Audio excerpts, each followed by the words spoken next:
నమస్తే, welcome to end times. నేను బాపయ్య. తగ్గేదేలే, సెటిల్ చేసి పడేస్తా అని చెప్పేసి ఈ వీడియోకి నేను ఒక టైటిల్ పెట్టాను.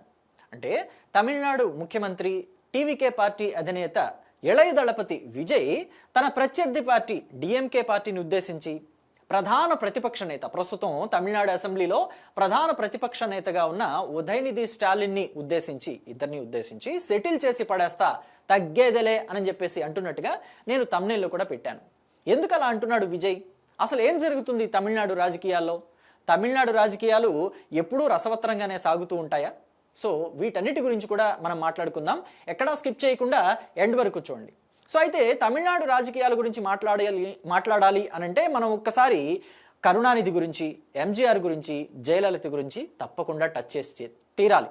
ఎందుకని అంటే తమిళనాడు రాజకీయాలు వీళ్ళని లేకుండా మనం చూడలేం. ఇక కరుణానిధి, ఎంజీఆర్ వీళ్ళిద్దరూ రాజకీయ ప్రత్యర్థులుగా ఉన్నప్పుడు, వాళ్ళిద్దరూ నిజానికి చాలా మంచి మిత్రులు, రాజకీయాల్లోకి వచ్చిన తర్వాత రాజకీయ ప్రత్యర్థులయ్యారు.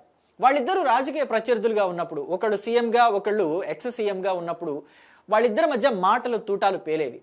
నిజానికి ఆ స్థాయిలో అంటే తారాస్థాయిలో ఉండేవి కాదు, కానీ రాజకీయ విమర్శలు చేసుకునేవాళ్ళు.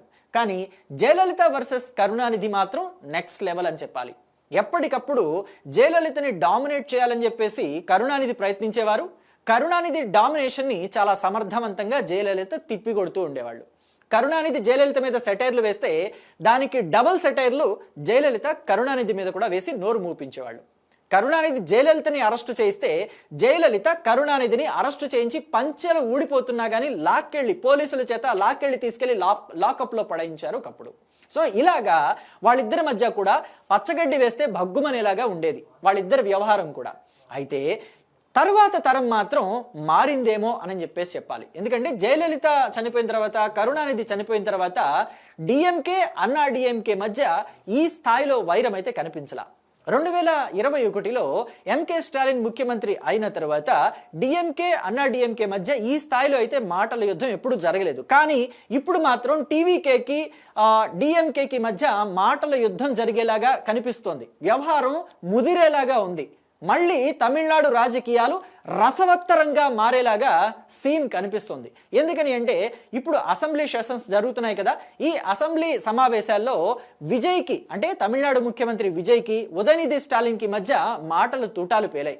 విజయ్ మీద, టీవీకే ప్రభుత్వం మీద ఉదయనిధి స్టాలిన్ తీవ్రమైన విమర్శలు చేశారు. ఇది సోఫాల ప్రభుత్వం అని చెప్పేసి మాట్లాడారు. అలాగే ఇక్కడ అన్యాయాలు, అక్రమాలు జరుగుతున్నాయి అని చెప్పేసి కూడా మాట్లాడారు. అయితే వాటన్నిటికీ కూడా కొన్ని సెటైర్లు కూడా వేశారు ఉదయనిధి స్టాలిన్. అసలు మా సీఎం వచ్చేసి మాట్లాడరు, నోరు మెదపరు, మౌనంగానే ఉంటారు అని చెప్పేసి కూడా విజయ్ మీద సెటైర్లు పేల్చారు. అయితే వాటన్నిటికీ కూడా విజయ్ ముఖ్యమంత్రి స్థానంలో నిలబడి చాలా చక్కగా సమాధానాలు చెప్పారు. ఆ సెటైర్లకి కూడా తిరిగి సెటైర్లు వేశారు. పైగా ఒక చిన్న పిట్ట కథ కూడా చెప్పారు. ఎండలో ఒక అతను వెతుకుతూ ఉన్నాడట, చేతికి కళ్ళడ్డం పెట్టుకుని ఇలాగా ముసలాయన వెతుకుతూ ఉన్నాడట.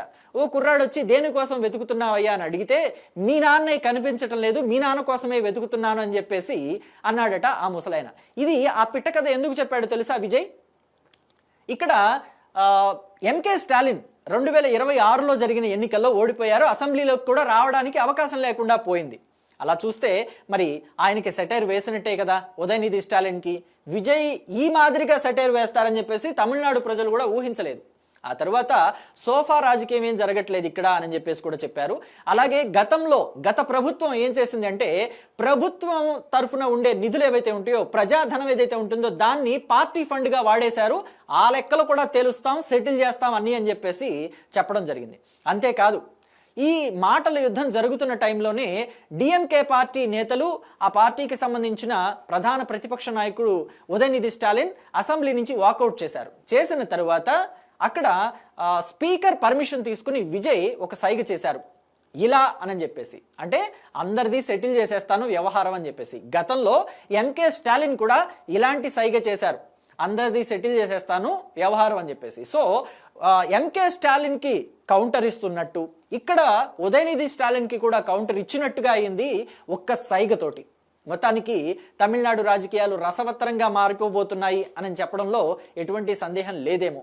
ఇది ఇంకా ఏ పరిస్థితికి దారితీస్తుంది, రాజకీయాలు ఎలా మారబోతున్నాయి, ఎంత ఉత్కంఠ రాజకీయాలు తమిళనాడులో నడవబోతున్నాయని చెప్పేసి మీరు అనుకుంటున్నారో మీ అభిప్రాయాన్ని కామెంట్ బాక్స్లో తెలియచేయండి.